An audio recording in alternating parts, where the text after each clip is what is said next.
এখানে যারা আছে সবাই অনেক অভিজ্ঞ এবং বিজ্ঞ ব্যক্তি আমি দেখেছি। আমি নাজমুল আপনার বক্তব্য শুনলাম, আমাদের যারা শিল্পকলার সাথে জড়িত আছে তাদেরকেও পেয়েছি।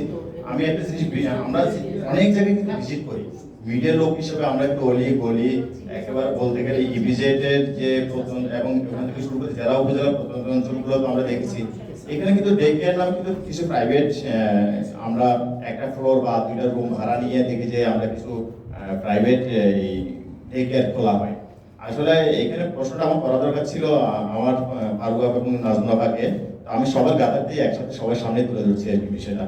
এখানে কিছু সাংঘর্ষিক এবং অসংগতি আমরা খেয়াল করি, আমরা নিউজও করি, আমরা এবং তাদের সাথে বাকবিতণ্ডও কিন্তু অনেকবার করি। সেগুলো হচ্ছে যে ওরা যে একটা রুম বা একটা ফ্ল্যাট ভাড়া নিতে ডে কেয়ার করে উইদাউট লাইসেন্স, উইদাউট পাওয়ার, উইদাউট পরিবেশ সনদ ছাড়া, তারা কিন্তু এটা কিন্তু সম্পূর্ণ কিন্তু কমার্শিয়াল কিন্তু ডে কেয়ার করা হয়।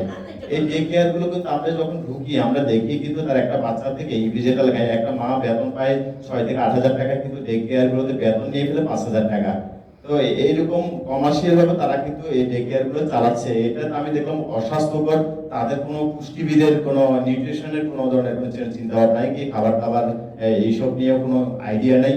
এবং যারা এই ডে কেয়ার গুলো খুলে আমি তাদের সাথে কথা বলে দেখেছি, তারা জাস্ট ডে কেয়ার করার জন্য হয়তো তারা তো ওখানে প্রি স্কুলের কোনো ব্যবস্থা নাই, বরঞ্চ তারা ওখানে যে কাজটা করে থাকে ফাইভ ক্লাস অথবা নার্স অথবা দেখা যায় বুয়া, এগুলোতে বাচ্চাগুলোকে তারা মেডিকেশন এডুকেশন সবকিছুই মেনটেন করে।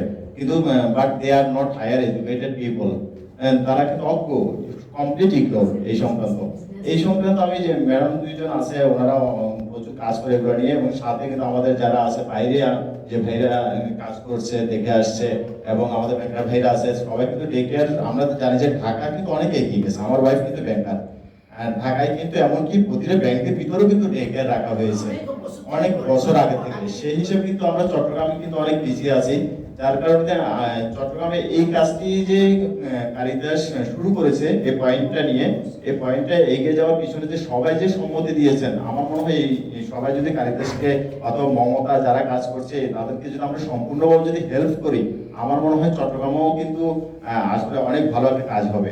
আর সেই সাথে আমি একটা জিনিস মা নিয়ে যে কাজ করে এই এই মাদার নিয়ে কাজ করে, ওনাদেরকে একটা কাজ করবে যে কিন্তু শিশুরা কিন্তু এই যে ডে কেয়ারে গেলে দেখা যায় বিকলাঙ্গ কিছু শিশু দেখা যায়, এগুলো কিন্তু মারাও কিন্তু অপুষ্টিজনিত কারণে কিন্তু বিষয়গুলো হয়ে থাকে, আমরা জিনিসটি খেয়াল করেছি।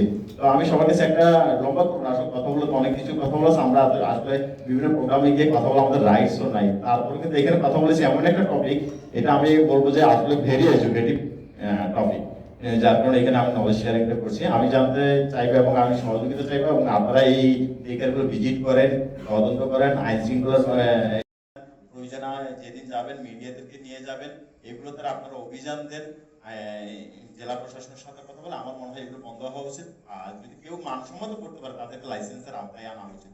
ধন্যবাদ জানাই সবাই।